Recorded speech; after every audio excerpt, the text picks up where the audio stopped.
Hello friends. तो कैसे हैं आप सब? आई होप आप सब अच्छे होंगे। स्वागत है आप सभी का आपके अपने चैनल जुनून पढ़ाई का में। तो इस समय हम क्या देख रहे हैं? इस समय हम देख रहे हैं लूसेंट की जो पॉलिटी है, लूसेंट सीरीज़ हमने स्टार्ट की है जिसमें हमने हिस्ट्री पूरी कंप्लीट कर ली है। इस समय हम पॉलिटी देख रहे हैं और हमने ज्योग्राफी में काफ़ी कुछ कवर किया हुआ है। तो इन सब की जो प्लेलिस्ट है वो चैनल पर बनी हुई है। अब हम पूरी की पूरी पहले पॉलिटी कंप्लीट कर लेंगे, उसके बाद ही कुछ और देखेंगे।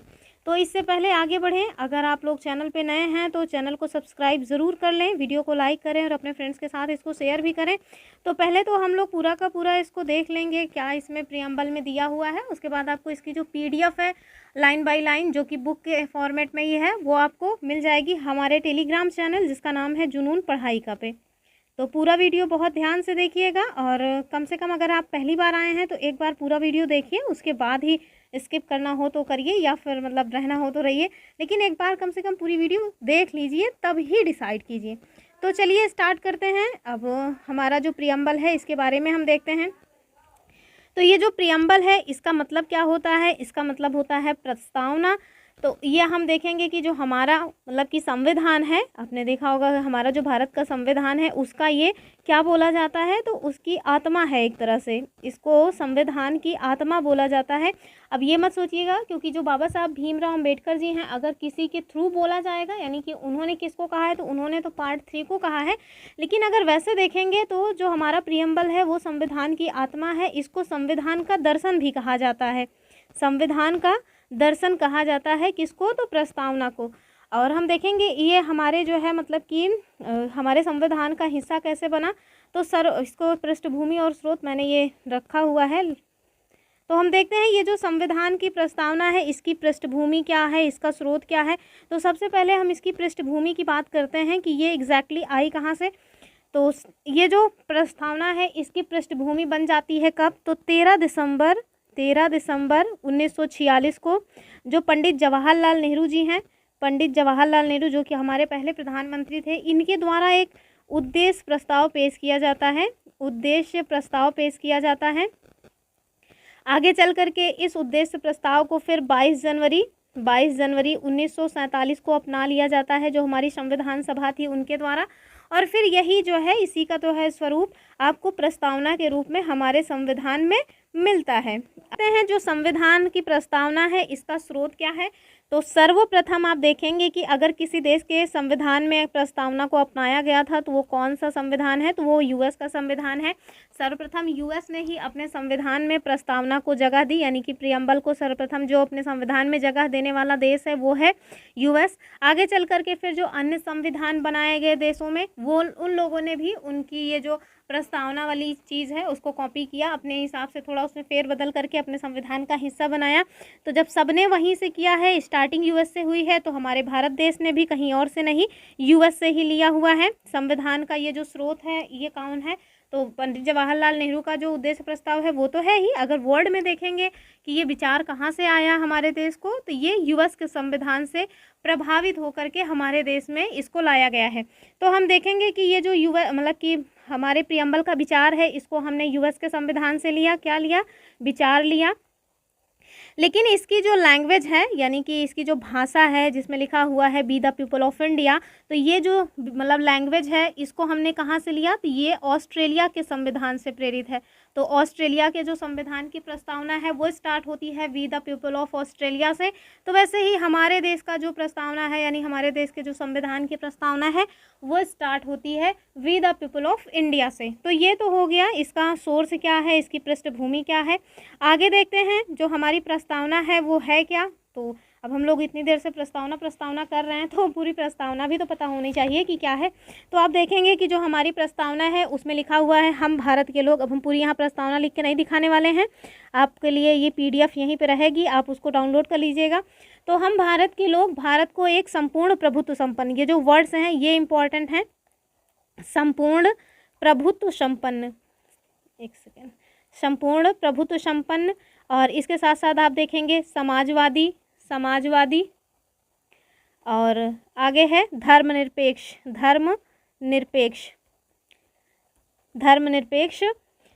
और धर्मनिरपेक्ष को ही पंथ निरपेक्ष भी कहा जाता है, तो इसमें जो है कंफ्यूज होने की ज़रूरत नहीं है। साथ में है लोकतंत्रात्मक गणराज्य बनाने के लिए और इसके साथ साथ हम देखेंगे कि सामाजिक, आर्थिक और राजनीतिक न्याय, विचार, अभिव्यक्ति, विश्वास और धर्म उपासना की स्वतंत्रता, ये सारी चीज़ें आज मतलब आगे हम डिस्क्राइब भी करेंगे।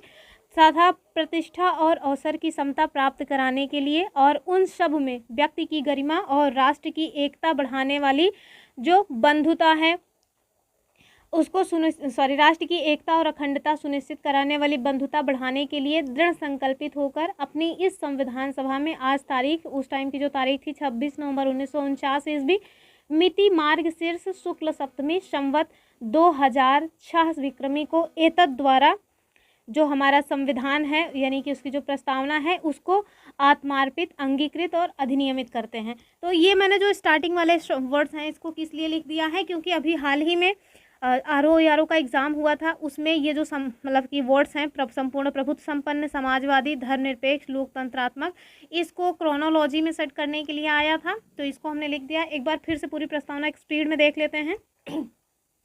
तो हमारे देश की जो प्रस्तावना है वो कहती है कि हम भारत के लोग भारत को एक संपूर्ण प्रभुत्व संपन्न, समाजवादी, पंथ निरपेक्ष, लोकतंत्रात्मक गणराज्य बनाने के लिए तथा उनके समस्त नागरिकों को सामाजिक, आर्थिक और राजनीतिक न्याय, विचार, अभिव्यक्ति, विश्वास, धर्म और उपासना की स्वतंत्रता, प्रतिष्ठा और अवसर की समता प्राप्त कराने के लिए तथा उन सब में व्यक्ति की गरिमा और राष्ट्र की एकता और अखंडता सुनिश्चित करने वाली बंधुता बढ़ाने के लिए दृढ़ संकल्प या दृढ़ संकल्पित होकर अपनी इस संविधान सभा में आज तारीख 26 नवंबर 1949 मिति मार्गशीर्ष शुक्ला सप्तमी संवत 2006 विक्रमी को एतद द्वारा इस संविधान को अंगीकृत, अधिनियमित और आत्मार्पित करते हैं।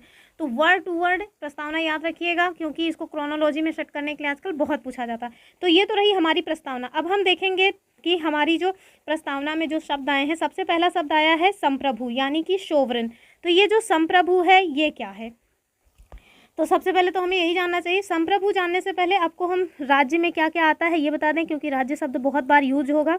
तो ये जो राज्य होता है ये आप मत समझिएगा कि किसी भारत देश का सपोज दैट 28 राज्य हैं तो वो उन राज्यों की बात हो रही, तो ऐसा नहीं है। जो राज्य होता है इसके 4 घटक होते हैं, 4 घटक होते हैं। इन 4 घटकों से मिलकर के किसी राज्य का निर्माण होता है, और वो 4 घटक कौन से हैं तो ये बता देते हैं। तो ये 4 घटकों में आपको मिलेंगे। सबसे पहला घटक कौन सा है, तो सबसे पहले तो एक भूभाग होना चाहिए, एक भूभाग होनी चाहिए, मतलब भूभाग होना चाहिए। दूसरी, उस भूभाग पे रहने के लिए एक जनसंख्या होनी चाहिए, एक जनसंख्या होनी चाहिए, और इस जनसंख्या के ऊपर एक सरकार भी होनी चाहिए। और सबसे ज़्यादा जो मोस्ट इम्पॉर्टेंट है किसी राज्य को राज्य कहने के लिए, वो क्या होगा, वो होगा कि जो सरकार है वो संप्रभु होनी चाहिए, संप्रभु होनी चाहिए। तो अब ये देखिए यहाँ पे अगर राज्य के 4 कंपोनेंट्स हैं, उसमें भूभाग, जनसंख्या, सरकार और संप्रभु है। और ये क्वेश्चन एक बार ना मतलब यूपीएससी में पूछा गया है, तो ध्यान रखिएगा, इस टाइप के क्वेश्चंस बनते रहते हैं। तो ये जो संप्रभु वर्ड आया, आप देख रहे हैं संप्रभु वर्ड आ रहा है, तो एग्जैक्टली ये संप्रभु वर्ड है क्या, इसका मीनिंग क्या होता है, तो हम देख लेते हैं संप्रभु वर्ड क्या है। तो संप्रभु का मतलब होता है कि एक ऐसी सरकार जो अपने आंतरिक तथा बाह्य मामले चाहे वो मामला उसका आंतरिक हो चाहे वो बाह्य मामला, उसमें किसी भी प्रकार का निर्णय लेने के लिए वो स्वतंत्र हो, तो ऐसी सरकार जो अपने आंतरिक तथा बाह्य मामलों में निर्णय लेने के लिए स्वतंत्र हो, उसे हम कहते हैं कि वो जो सरकार है वो संप्रभु सरकार है। जैसे भारत देश की सरकार अभी वर्तमान में संप्रभु है, चाहे वो हमारे आंतरिक यानी राज्यों से रिलेटेड मामले हों, केंद्र शासित प्रदेश से मतलब रिलेटेड मामले हों, या फिर कोई अन्य जो है फॉरेन कंट्री से रिलेटेड कोई भी मामला हो, तो उसका कोई भी निर्णय लेने के लिए हमारी जो देश की सरकार है वो स्वतंत्र है, उसमें किसी भी बाहरी मतलब की शक्ति का हस्तक्षेप नहीं है। जैसे पहले क्या था, जब हमारा भारत देश आज़ाद नहीं हुआ था तो भारत देश एक राज्य नहीं था। क्यों? क्योंकि उसके पास संप्रभुता नहीं थी। यद्यपि उसके पास लैंड भी था, लैंड पे रहने के लिए जनसंख्या भी थी, सरकार भी थी, लेकिन जो हमारी सरकार सरकार है वो संप्रभु नहीं थी, यानी कि जो हमारी सरकार है वो अपने आंतरिक तथा बाह्य निर्णय लेने के लिए स्वतंत्र नहीं थी। उस पर किसका जो है जोर था, यानी कि कौन उस पर हेड कर रहा था, तो जो ब्रिटेन की संसद थी उसके द्वारा या ब्रिटेन की महारानी के द्वारा उसको गवर्न किया जा रहा था। तो उस टाइम पे हमारा जो देश है उसको हम राज्य ही नहीं कहेंगे। क्यों? क्योंकि जो मतलब 4 कंपोनेंट्स हैं उसको कंप्लीट नहीं करता। क्यों नहीं कंप्लीट करता? क्योंकि जो संप्रभुता है यानी कि सोवरेनिटी वो हमारे देश की सरकार के पास नहीं थी।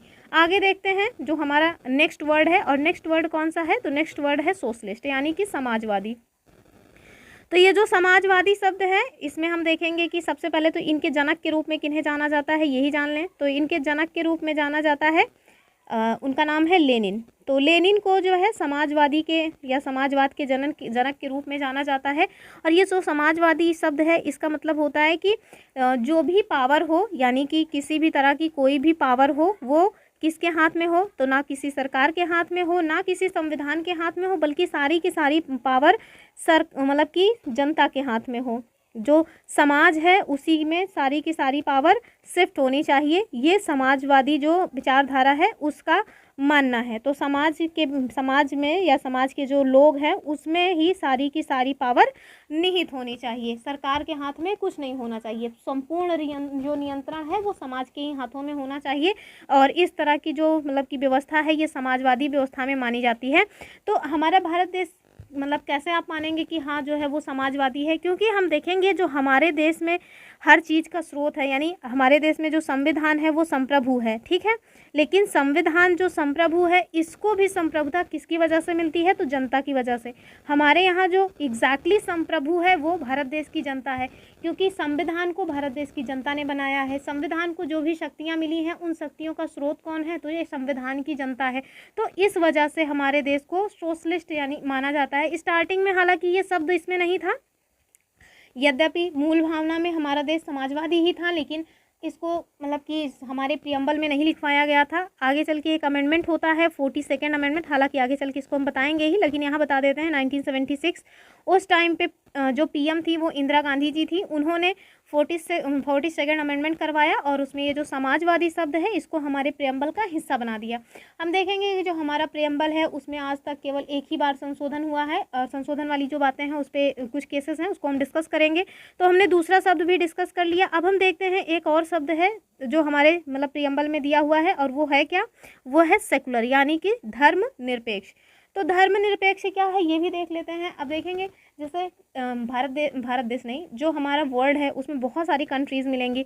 तो उसमें जो देश हैं उनमें आप देखेंगे 2 प्रकार के देश मिल जाते हैं। एक तो ऐसे देश हैं जो मतलब कि धर्म के आधार पे मतलब उनका अपना कोई एक धर्म है, और ऐसे जो देश होते हैं उन्हें क्या कहते हैं, उन्हें कहते हैं आस्तिक देश। तो जो मतलब कि किसी धर्म के आधार पे अपना देश चला रहे हैं उन्हें कहते हैं आस्तिक देश। और कुछ ऐसे देश हैं जो नास्तिक देश हैं, जिनका कोई धर्म नहीं, किसी भी धर्म से उनको कोई मतलब नहीं रखना है। तो जो आस्तिक देश हैं इसमें आप देखेंगे कि इनका अपना मतलब एक देश को अपने चलाने का इनका धर्म होता है। जैसे मुस्लिम कंट्रीज़ हो गई, और उसमें आप देखेंगे जैसे सऊदी अरब हो गया। तो जो सऊदी अरब है वो कैसी कंट्री है, तो सऊदी अरब एक आस्तिक देश है। और इसके साथ आप देखेंगे पाकिस्तान, तो इनका भी जो है देश को चलाने का एक धर्म है इस्लाम धर्म। ऐसे आप देखेंगे ईरान हो गया, यूएई हो गया, जो भी आपको मतलब अरब कंट्रीज़ मिलेंगी वो सब आपको आस्तिक कंट्रीज़ में मिल जाएंगी। जबकि कुछ नास्तिक देश भी हैं जिनको धर्म से कोई मतलब ही नहीं है। और इस टाइप की जो कंट्रीज़ हैं इसमें आपको मिल जाएगा चीन मिल जाएगा, रसिया मिल जाएगा। तो ये जो कंट्रीज़ हैं इनका अपना जो है कोई धर्म नहीं है। और इसके साथ साथ जो नॉर्थ कोरिया है ये भी आपको एक नास्तिक देश के रूप में मिल जाएगा। तो ये तो हुआ आस्तिक और नास्तिक देश। लेकिन इनके इतर यानी कि जो आस्तिक भी नहीं है नास्तिक भी नहीं है, ऐसी जो कंट्रीज़ हैं उनको हम कहते हैं धर्मनिरपेक्ष। यानी कि और जो धर्मनिरपेक्ष है इसको भी हम 2 तरह से देखते हैं, 2 तरह से इन्हें भी देखते हैं। और वो 2 तरह से कौन से हैं, तो जो पहला है वो क्या है, ये है सकारात्मक धर्मनिरपेक्षता, और दूसरी जो है वो है नकारात्मक धर्मनिरपेक्षता। तो जो सकारात्मक धर्मनिरपेक्षता है उसमें हमारा भारत देश आता है। और इसको सकारात्मक धर्मनिरपेक्ष क्यों कह रहे हैं? क्योंकि जो हमारा भारत देश है उसका जो राज्य है, राज्य का अपना कोई धर्म नहीं होगा, यानी कि राज्य किसी धर्म के हिसाब से नहीं चलेगा। हम ये नहीं कहेंगे कि जो हमारा भारत देश है वो हिंदू राष्ट्र है या कोई अन्य राष्ट्र है। तो ये सारी जो पागलपंथी है ये हमारे भारत देश में नहीं है। लेकिन एक नकारात्मक जो है, और हाँ, सकारात्मक देश की ये भी मतलब सकारात्मक धर्मनिरपेक्षता की ये और भी पहचान है कि जो धर्म है, जैसे सारे के सारे धर्म जो हमारे यहाँ हिंदू हो गए, मुस्लिम हो गए, बौद्ध हो गए, ईसाई हो गए, सिख हो गए, तो इन सब के साथ एक समान रूप से व्यवहार किया जाएगा। धर्म मतलब कि राज्य का अपना कोई धर्म नहीं होगा, लेकिन राज्य सभी धर्मों को समान रूप से संरक्षण प्रदान करेगा। जैसे हमारे यहाँ अगर होली पे छुट्टी होती है तो हम देखेंगे कि हमारे यहाँ मतलब कि ईद पे भी छुट्टी होती है, अन्य जो त्यौहार हैं जैसे जो है क्रिसमस हो गया उस पर भी छुट्टी होती है। तो ये क्या है? ये ना सकारात्मक धर्मनिरपेक्षता है, यानी कि हमारा देश जो है वो किसी धर्म के आधार पे नहीं चल रहा है, लेकिन हम लोग सारे धर्मों को एक समान निगाह से देख रहे हैं, सबके लिए समान व्यवस्थाएं की गई हैं। और जो नकारात्मक धर्मनिरपेक्षता है इसमें आप देखेंगे कि जो फ्रांस है वहाँ पे है। और इसका क्या मतलब हुआ? तो ये ना इनका मतलब कि ये किसी भी धर्म को संरक्षण नहीं देते हैं, किसी भी धर्म को इनको मानना ही नहीं है। तो इस तरह की जो मतलब धर्मनिरपेक्षता है वो नकारात्मक रूप में प्रस्तुत होती है। तो हमने देख लिया, धर्मनिरपेक्षता भी देख लिया। अब ये जो मतलब चौथा जो वर्ड आता है ये कौन सा है? तो ये है डेमोक्रेटिक, यानी कि लोकतांत्रिक। तो लोकतांत्रिक का मतलब केवल इतना सा होता है। पहले तो ये जानिए कि जो मतलब कि लोकतांत्रिक शब्द है ये बना किससे है? तो ये दो शब्दों से मिलकर के बना हुआ है। एक तो है डीमोस और दूसरा है कार्सिया। कार्सिया। और ये इनका मतलब क्या होता है? तो डीमोस का मतलब होता है लोग, यानी कि जनता। और जबकि जो कार्सिया का मतलब होता है ये होता है शासन। तो इसका मतलब कि इसका शब्द ही देख करके पता चल गया कि क्या हो गया कि डेमोक्रेसी का मतलब हुआ लोगों का शासन, यानी कि जो भी मतलब शासन किया जाएगा वो लोगों की तरफ, लोगों के द्वारा किया जाएगा। फिर चाहे वो डायरेक्टली हो या इनडायरेक्टली जो है जनता के प्रतिनिधि चुन करके शासन करें। तो इस तरह की जो व्यवस्था है वो लोकतांत्रिक देशों में आपको दिख जाएगी। एक कथन है, बहुत फेमस कथन है, और ये कथन है किसका? तो ये कथन है अब्राहम लिंकन का। और अब्राहम लिंकन ने क्या कहा है? तो अब्राहम लिंकन ने कहा है कि जनता के लिए जनता के द्वारा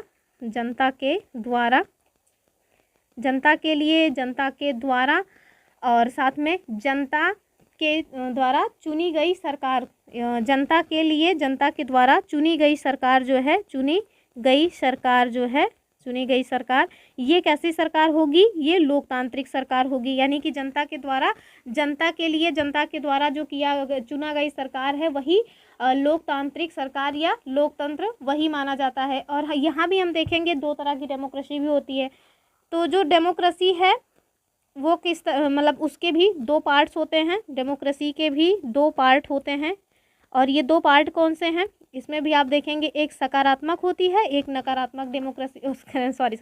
मतलब ये सकारात्मक नकारात्मक नहीं, direct democracy and indirect democracy. तो ये जो डेमोक्रेसी है इसके भी दो पार्ट्स होते हैं, direct democracy and indirect democracy. हम देखेंगे जो डायरेक्ट डेमोक्रेसी है इसमें मतलब इस तरह की जो व्यवस्था है ये आपको छोटी कंट्रीज़ में मिल जाएंगी जिनका क्षेत्रफल छोटा है। और यह क्षेत्रफल ना कहें कि ये कहना चाहिए कि जिनकी जो है जनसंख्या छोटी है। जैसे एग्जाम्पल में हम देखेंगे स्विट्ज़रलैंड। ये जो स्विट्ज़रलैंड है, स्विट्ज़रलैंड, इसमें आप देखेंगे आइसलैंड भी हो जाता है, इसी में आइसलैंड भी आ जाता है, नॉर्वे वगैरह भी आ जाता है। तो ये जो कंट्रीज़ हैं, ये छोटी छोटी कंट्रीज़ हैं, इनमें आप देखेंगे डायरेक्ट डेमोक्रेसी है। डायरेक्ट डेमोक्रेसी दैट मीन्स कोई भी अगर मतलब कि प्रोविज़न करना है, किसी भी तरह का कोई भी कानून नियम बनाना है तो वो पब्लिक के द्वारा डायरेक्टली उनसे पूछ करके बनाया जाता है, रेफरेंडम करा लिया जाता है, वोटिंग करा ली जाती है। तो इस तरह की चीज़ें। लेकिन एक होता है इनडायरेक्ट मतलब डेमोक्रेसी। और ये जो इनडायरेक्ट डेमोक्रेसी होती है इसमें क्या होता है? इसमें भी कानून जनता के प्रतिनिधि मतलब जनता के द्वारा ही बनाया जाता है, लेकिन इसमें ना जनता के प्रतिनिधि कानून बनाते हैं, प्रतिनिधि। जैसे हमारे भारत देश में देखिए हम लोग अपने मतलब कि प्रतिनिधियों को चुन करके संसद में भेज देते हैं और फिर वो हमारे लिए कोई नियम कानून बनाते हैं, हम लोग उसको फॉलो करते हैं। तो ये हो गई इनडायरेक्ट डेमोक्रेसी। तो हमने ये भी देख लिया कि जो हमारा भारत देश है वो डेमोक्रेटिक होगा। तो ये सारी चीज़ें भी देखी। अब हम देखते हैं आगे है एक गणराज्य यानी कि रिपब्लिक। तो रिपब्लिक का मतलब क्या हुआ? भारत देश हमारा रिपब्लिक होगा तो रिपब्लिक में क्या आता है, गणराज्य, यानी कि जो हेड ऑफ स्टेट होते हैं, यानी कि जो हेड ऑफ स्टेट होंगे वो जनता के द्वारा चुने जाएंगे। तो एक ऐसा राज्य जिसके हेड ऑफ स्टेट को जनता के द्वारा चुना जाएगा उन्हें ही हम गणराज्य कहेंगे। और इसका एग्जाम्पल में आप देखेंगे अपना भारत देश आ जाता है, और इसी के साथ साथ आप देखेंगे जो यूएस है वो भी आ जाता है। यहाँ पे हेड ऑफ स्टेट चुने जाते हैं, और हेड ऑफ स्टेट होते कौन हैं, तो हमारे यहाँ जो हेड ऑफ स्टेट हैं उनको किसे कहा जाता है, मतलब कि तो ये प्रेसिडेंट जो हैं उन्हें हेड ऑफ स्टेट कहा जाता है। हम लोग यद्यपि इन्हें डायरेक्टली नहीं चुनते हैं, लेकिन जो प्रतिनिधि हमारे द्वारा चुने गए हैं उन्हीं के द्वारा इन्हें चुना जाता है, तो इस वजह से कहा जाता है इनडायरेक्टली ही सही, लेकिन ये जनता के प्रतिनिधियों यानी कि जनता के द्वारा चुने जाते हैं, और ये हेड ऑफ स्टेट, इसी वजह से भारत देश को गणराज्य कहा जाता है। अगर हम ब्रिटेन की बात करें तो जो ब्रिटेन है वहाँ पे जो हेड ऑफ स्टेट हैं वो कौन है, तो उनके जो राजा या महारानी जो भी हों तो वो लोग हेड ऑफ स्टेट होते हैं। तो जो यूके है, यूके दैट मीन्स ब्रिटेन, जो ब्रिटेन है वो गणराज्य नहीं है। क्यों? क्योंकि वहाँ के हेड ऑफ स्टेट चुने नहीं जाते, लेकिन हाँ वो लोकतांत्रिक है, क्योंकि वहाँ जो है लोकतंत्र यानी कि जो पीएम वगैरह हैं, लोकतांत्रिक जो सरकार है वो वहाँ पे काम करती है।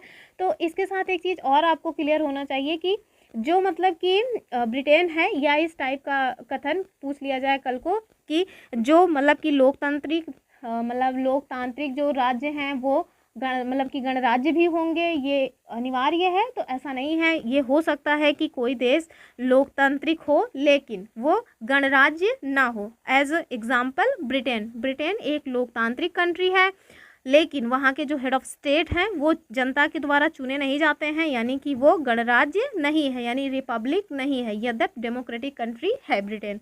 तो ये हो गया रिपब्लिक। आगे देखते हैं, अब हम देख लेते हैं जो हमारी मतलब कि प्रस्तावना है, उसमें हमने देखा था न्याय को, 3 प्रकार के हमें न्याय। स्टार्टिंग में जो था कि हम भारत के लोग भारत को संपूर्ण प्रभुत्व संपन्न समाजवादी धर्मनिरपेक्ष लोकतंत्रात्मक गणराज्य बनाने के लिए, तो मैंने इन सारे जो शब्द हैं इनको डिस्क्राइब कर दिया है। आई होप आप लोगों को समझ आया होगा। अब हम आगे अपनी प्रस्तावना में बढ़ते हैं। आगे हमारी प्रस्तावना में हमें 3 प्रकार के न्याय दिए हुए हैं, और वो 3 प्रकार के न्याय कौन हैं तो देख लेते हैं वो 3 प्रकार के न्याय कौन से हैं। पहला न्याय है हमें सामाजिक न्याय। दूसरे में आप देखेंगे कौन सा न्याय है, तो दूसरा है आर्थिक न्याय। और इसके साथ साथ हम देखेंगे कौन सा न्याय है, तो ये है राजनीतिक न्याय। तो डायरेक्टली पूछ लिया जाता है, जैसे 4 ऑप्शन दे देंगे और उसमें लिख के दे देंगे कि क्या ये वाला न्याय आपको मिलता है या नहीं मिलता। तो आप याद रखिएगा कि हमारी जो प्रस्तावना है ये हमें 3 प्रकार के न्याय देने की बात करती है, और वो कौन कौन से हैं, तो सामाजिक न्याय, आर्थिक न्याय और राजनीतिक न्याय। तो हमने देखा कि हमें 3 प्रकार के न्याय मिले हुए हैं, और याद रखिएगा इसकी संख्या भी याद रखना है, और कौन कौन से हैं इनको भी याद रखना है। अब हम आगे देखेंगे कि 3 प्रकार के न्याय के साथ साथ ये हमें 5 प्रकार की स्वतंत्रता भी देती हैं, और ये 5 प्रकार की स्वतंत्रता है कौन सी, तो इसको भी देखते चलते हैं कि जो 5 प्रकार की स्वतंत्रता है वो कौन सी है। तो पहली स्वतंत्रता है विचार की स्वतंत्रता, आप कुछ भी विचार करने के लिए स्वतंत्र हैं। दूसरी है अभिव्यक्ति की स्वतंत्रता।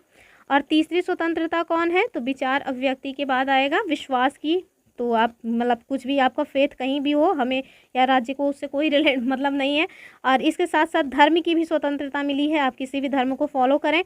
और इसके साथ उपासना, आपका जो मतलब पूजा प्रार्थना करने का, चाहे आप सिर नवा के करें या हाथ जोड़ के करें, तो ये सारी जो चीज़ें हैं, यानी कि आप विचार करने के लिए स्वतंत्र हैं, आप अपने मतलब कि शब्दों को अभिव्यक्त करने के लिए स्वतंत्र हैं, आप किसी भी चीज़ के प्रति अपना विश्वास रखने के लिए स्वतंत्र हैं, आप किसी भी धर्म को मानने के लिए स्वतंत्र हैं, और आप अपनी उपासना पद्धति किसी भी तरह से रख सकते हैं।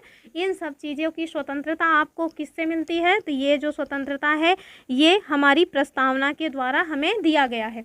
अब आप देखें ये जो स्वतंत्रता शब्द है, इसको अंग्रेजी में इसके लिए 2 शब्द यूज होते हैं, और वो 2 शब्द कौन कौन से हैं, तो एक तो होता है लिबर्टी,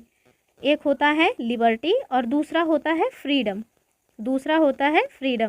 जो लिबर्टी शब्द है ना, ये कहाँ मिलती है, तो ये जो लिबर्टी शब्द है यही हमें प्रस्तावना से मिलता है, जबकि जो फ्रीडम शब्द है ये आपको आर्टिकल 19 में मिलेगा। जो आर्टिकल 19 है हमारे संविधान में, भाग 3 का जो आर्टिकल 19 है, इसमें आपने पढ़ा होगा कि जो फ्रीडम ऑफ स्पीच ये आपको कहाँ से मिलती है, तो ये आपको मिल जाती है भाग 3 यानी कि फंडामेंटल राइट्स में। तो यहाँ पे जो मतलब हमारे यहाँ जो प्रस्तावना यानी प्रियम्बल है उसमें कौन सा वर्ड यूज़ हुआ है, उसमें यूज़ हुआ है लिबर्टी, यानी कि हमें जो 5 प्रकार की स्वतंत्रता मिलती है वो लिबर्टी से मिलती है। नेक्स्ट जो हमारा शब्द है यानी कि हमें जो अगला अधिकार मिला है वो कौन सा है, तो वो है समता का अधिकार।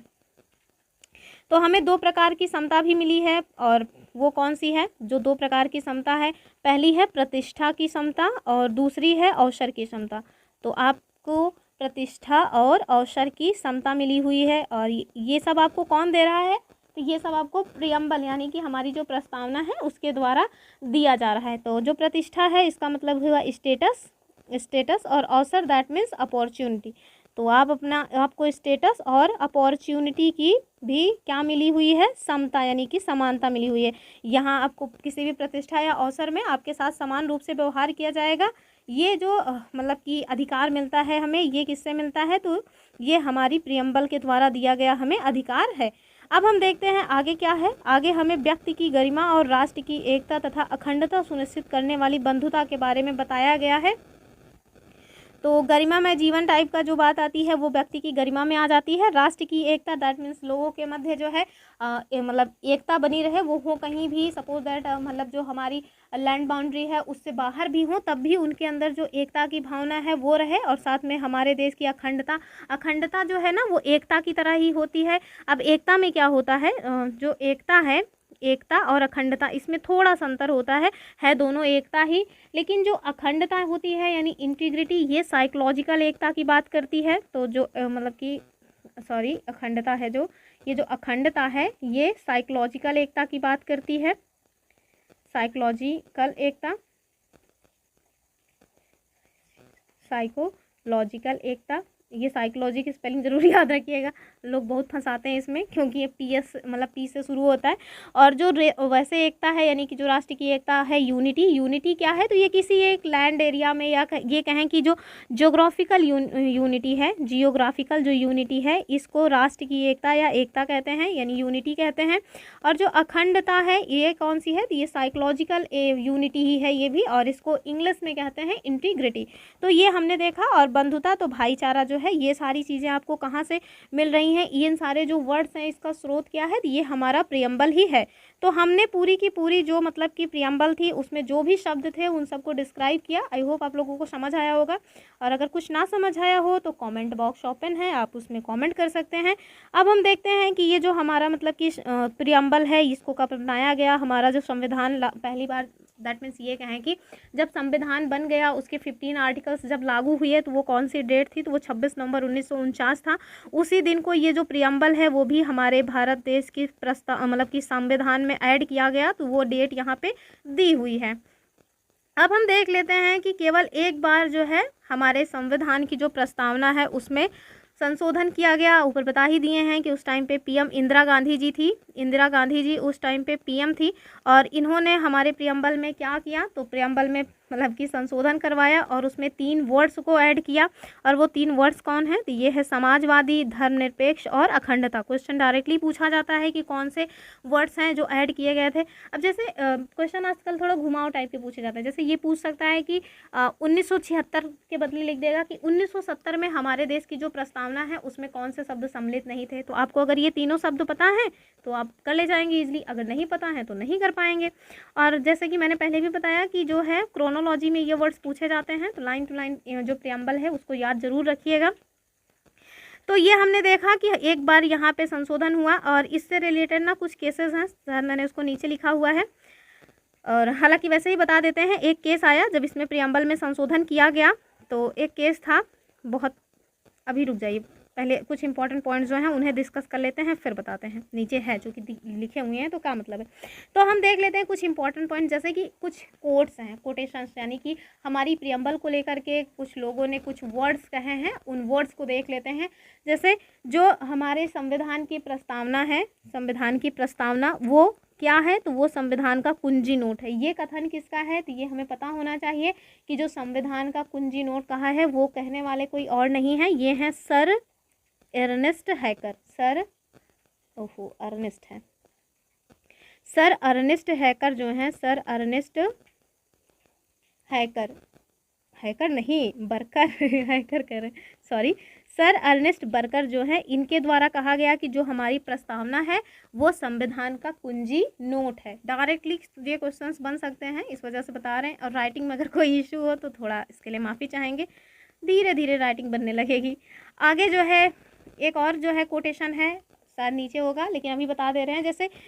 जैसे हमने देखा कि संविधान का कुंजी नोट ये मतलब कि सर अर्नेस्ट बर्कर ने कहा, वैसे ही हमारे संविधान को परिचय पत्र किसने कहा है? संविधान की जो प्रस्तावना है उसको संविधान का परिचय पत्र, तो संविधान का जो परिचय पत्र है वो संविधान का परिचय पत्र, ये किसके द्वारा कहा गया? तो परिचय पत्र कहने वाले कोई और नहीं है, ये है N.A. पालकीवाला। N.A. पालकीवाला। परिचय पत्र कहा भी जा सकता है, इसके पीछे का लॉजिक ये है कि जो मतलब कि संविधान है उसका दर्शन आपको मिल जाएगा। हमारा जो पूरा का पूरा संविधान है वो हमें क्या क्या देने वाला है, उस संविधान से हम जो जनता है उसको क्या क्या मिलने वाले हैं, राइट्स, ये सारी चीज़ें आपको कहाँ मिल जाती हैं? तो ये प्रस्तावना में ही मिल जाती हैं। सपोज दैट कोई केस फंसता है तो सुप्रीम कोर्ट ना उस केस को डिस्क्राइब करने के लिए जो सोर्स यूज़ करता है वो प्रियम्बल ही है, तो इस वजह से इसको संविधान का परिचय पत्र कहा गया N.A. पालकीवाला जी के द्वारा। अब हम देख लेते हैं जो संविधान की प्रस्तावना है ये संविधान का भाग है या नहीं। आपने पढ़ा होगा कि संविधान में उस टाइम पे जब बना था संविधान तो उसमें 22 भाग थे, अभी हालांकि 25 भाग हो गए हैं।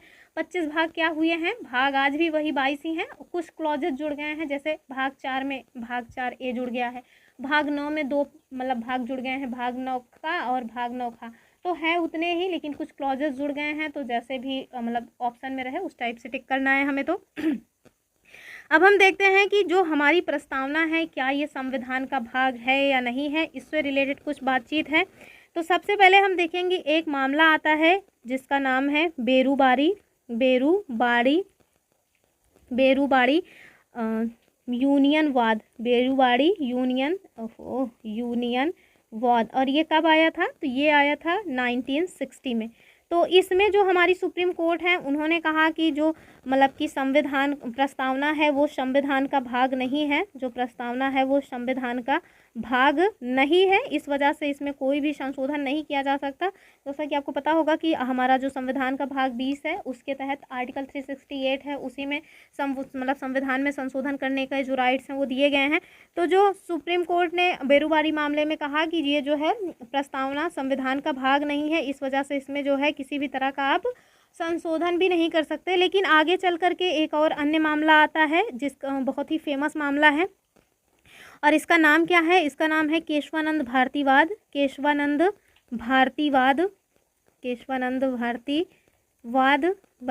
और इसका जो मामला आया वो कब आया? तो ये 1973 में जो है इस मामले का फैसला आता है।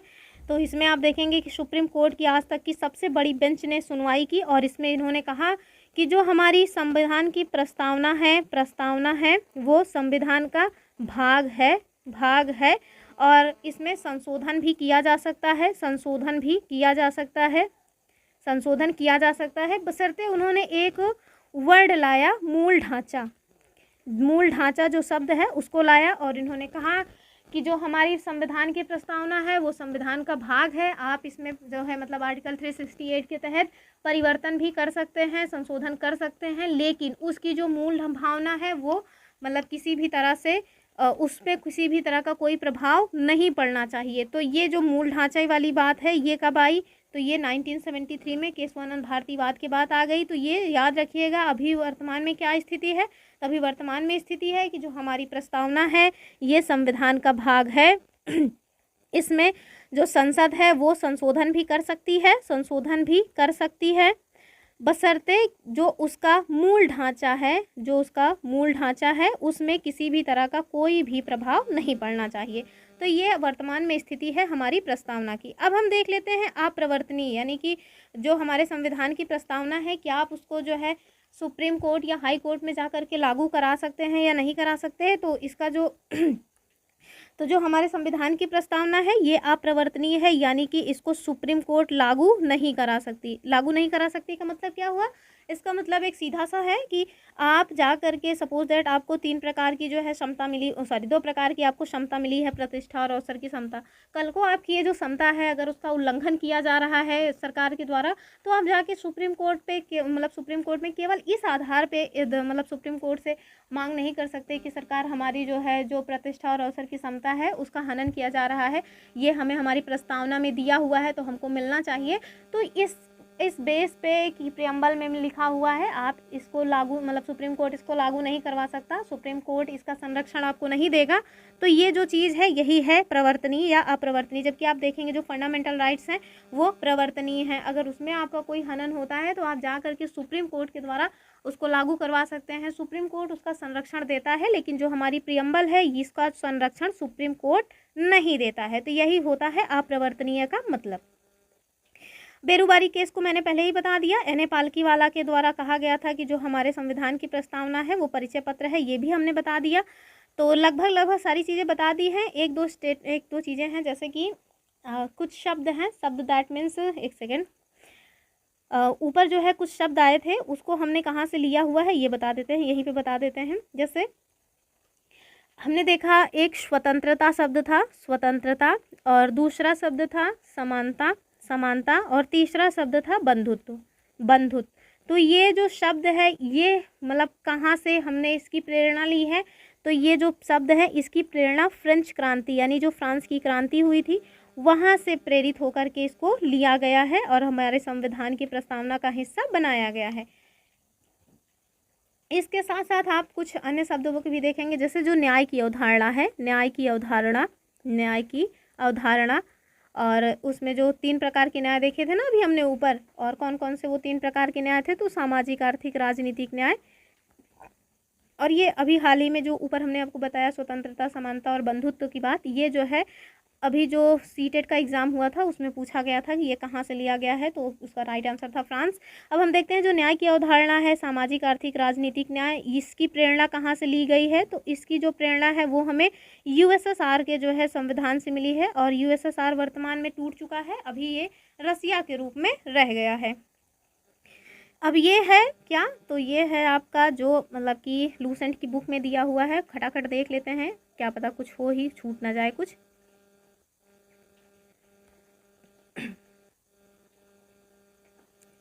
तो देखिए क्या है, तो बता रहे हैं जो भारतीय संविधान की उद्देशिका और प्रस्तावना है, यद्यप मैंने सारी चीज़ें बता दी है लेकिन जो कुछ भी है फिर से देख लीजिए, कुछ छूटे क्यों। तो नेहरू जी के द्वारा जो उद्देश्य प्रस्ताव पारित किया गया था उसी को आगे चल करके संविधान की जो प्रस्तावना है इसके रूप में शामिल किया गया। हम देखेंगे इसमें 42वें संविधान संशोधन 1976 के द्वारा संशोधित मतलब किया गया था। और ये जो प्रस्तावना है वो भी यहाँ नीचे दी हुई है कि हम भारत के लोग भारत को एक संपूर्ण प्रभुत्व संपन्न समाजवादी पंथ निरपेक्ष लोकतंत्रात्मक गणराज्य बनाने के लिए और उसके जो समस्त नागरिक हैं उनको सामाजिक, आर्थिक और राजनीतिक न्याय, विचार, अभिव्यक्ति, विश्वास, धर्म और उपासना की स्वतंत्रता, प्रतिष्ठा और अवसर की समता प्राप्त कराने वाली तथा उन सब में व्यक्ति की गरिमा और राष्ट्र की एकता, अखंडता, राष्ट्र की एकता, अखंडता और क्या है सुनिश्चित कराने वाली बंधुता बढ़ाने के लिए, हालांकि मैंने बताया ही है लेकिन एक बार फिर से ओवरव्यू बताने के लिए दिखा दे रहे हैं, आप लोग इसको डाउनलोड करके पढ़ लीजिएगा। दृढ़ संकल्प होकर अपनी संविधान सभा में आज की जो तारीख है वो दिया हुआ है, सारी चीज़ें बताई गई है, संविधान को अंगीकृत अधिनियमित और आत्मार्पित करते हैं। अब जैसे ऊपर जो है पूछ लिया गया था कि जो 3 वर्ड्स हैं उनको कैसे सेट किया गया, वैसे ये सारी चीज़ें भी पूछ सकते हैं कि संविधान को पहले अंगीकृत किया गया, देन अधिनियमित किया गया, देन आत्मार्पित किया गया। तो वर्ड टू वर्ड याद रखिएगा, आपके लिए यही अच्छा होगा, अब बाकी आपकी मर्जी है। आगे देखते हैं जो भारतीय संविधान की प्रस्तावना है इसका विचार कहाँ से लिया गया है, तो मैंने पहले ही बताया था कि अमेरिका के संविधान से प्रेरित है और ऑस्ट्रेलिया के संविधान से इसकी जो लैंग्वेज है वो ली गई है। अब जो है इम्पॉर्टेंट कुछ बातें हैं प्रियम्बल में, उसको भी देख लेते हैं। तो संविधान की जो प्रस्तावना है इसको संविधान का कुंजी कहा जाता है और किसके द्वारा कहा गया ये मैंने बता ही दिया है। प्रस्तावना जो है वो संविधान का आरंभिक अंक होते हुए भी कानूनी तौर पर उसका भाग नहीं माना जाता है और अभी इसकी जो मतलब कि व्यवस्था है वो बदल चुकी है 1973 के बाद से। आगे देखेंगे जो प्रस्तावना है इसके अनुसार संविधान के अधीन जो समस्त शक्तियां हैं इसका केंद्र बिंदु अथवा स्रोत ये भारत के लोग ही हैं। तो मैंने बताया था अभी ऊपर ही। प्रस्तावना में कुछ शब्द लिखित हैं जैसे यथा हम भारत के लोग इस संविधान को अंगीकृत अधिनियमित और आत्मार्पित करते हैं, भारतीय लोगों की सर्वोच्च संप्रभुता की ये उद्घोषणा कर रहा है। तो वैसे तो मैंने सब कुछ बता दिया है लेकिन एक बार फिर भी देख लीजिए। जो प्रस्तावना है इसको न्यायालय में प्रवर्तित नहीं कराया जा सकता। यह निर्णय यूनियन ऑफ इंडिया बनाम मदन गोपाल केस 1957 के निर्णय में घोषित किया गया था। तो अभी जो मैंने आपको बताया ना कि जो हमारी प्रियम्बल है वो अप्रवर्तनीय है, ये कहाँ से इसका सोर्स मिला है, तो ये है मतलब यूनियन ऑफ इंडिया बनाम मदन गोपाल केस 1957 से। आगे, यानी यदि सरकार का कोई नागरिक प्रस्तावना की अवहेलना करता है तो उसकी रक्षा के लिए आप अदालत में सहायता नहीं ले सकते हैं। अप्रवर्तनीय का मतलब केवल इतना सा है। फिर बेरूबारी यूनियन वन 1960 में जो सर्वोच्च न्यायालय है उन्होंने निर्णय दिया कि जहां संविधान की भाषा संदिग्ध हो वहां प्रस्तावना विधिक निर्वाचन में सहायता करती है। तो मैंने बताया ना कि जो सुप्रीम कोर्ट है अगर किसी भी मामले को लेकर के उसको कोई समस्या होती है तो वो जो सोर्स के रूप में यूज़ करता है वो हमारे प्रियम्बल को यूज करता है। बेरूबारीवाद में ही सर्वोच्च न्यायालय ने प्रस्तावना को संविधान का अंग नहीं माना, इसलिए जो विधायिका है वो प्रस्तावना में संशोधन नहीं कर सकती। लेकिन आगे चल के फिर सुप्रीम कोर्ट ने केशवानंद भारती बनाम जो केरल राज्य रहा है 1973 उसमें प्रस्तावना को संविधान का हिस्सा माना। और अभी वर्तमान में यही स्थिति है कि जो हमारी संसद है वो संशोधन कर सकती है। तो जाहिर सी बात है संसद के द्वारा ही संशोधन किया जाएगा, राज्य के विधानमंडल जो है ये प्रियम्बल में संशोधन थोड़े ना करने जाएंगे। अब आगे देख लेते हैं जो केशवानंद भारतीवाद है इसमें सर्वोच्च न्यायालय ने इसको मूल ढांचे का सिद्धांत यानी थियरी ऑफ बेसिक स्ट्रक्चर दिया। ये जो मूल ढांचे का सिद्धांत है ना, डायरेक्टली कई बार पूछा गया है कि जो बेसिक स्ट्रक्चर है इसको कब जो है हमारे संविधान में लाया गया, संविधान में क्या लाया गया, ये सुप्रीम कोर्ट के दिमाग की उपज है। तो संसद जो है वो संविधान के मूल ढांचे में नकारात्मक संशोधन नहीं कर सकती। स्पष्टतः संसद वैसा संशोधन कर सकती है जिससे मूल ढांचे के विस्तार या मजबूतीकरण होता है। तो आप मूल ढांचे का विस्तार कर सकते हैं लेकिन उसमें कमी नहीं कर सकते हैं। और जो 42वां संविधान संशोधन अधिनियम रहा 1976, इसी के द्वारा इसमें समाजवादी, पंथ निरपेक्ष और राष्ट्र की अखंडता शब्द जोड़े गए।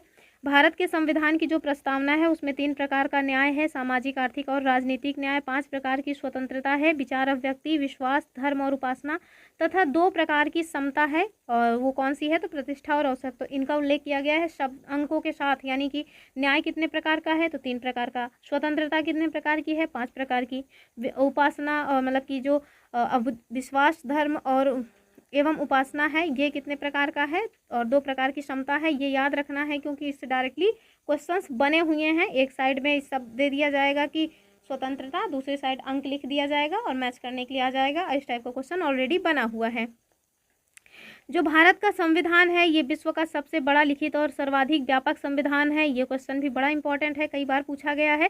और इसके आगे का भी जो लाइन है वो बड़ी इंपॉर्टेंट है कि जो हमारे देश का संविधान है वो अंशतः कठोर और अंशतः लचीला है। यानी कि जो हमारा संविधान है वो बहुत ज़्यादा कठोर भी नहीं है, बहुत ज़्यादा लचीला भी नहीं है। दैट मीन्स ऐसा नहीं है कि आप साधारण बहुमत से ही पूरा का पूरा संविधान में ही संशोधन कर देंगे, तो ऐसा नहीं है। कुछ मामले हैं जिनमें आप साधारण बहुमत से संशोधन कर सकते हैं, कुछ मामले हैं जिनमें आपको विशेष बहुमत की ज़रूरत पड़ेगी।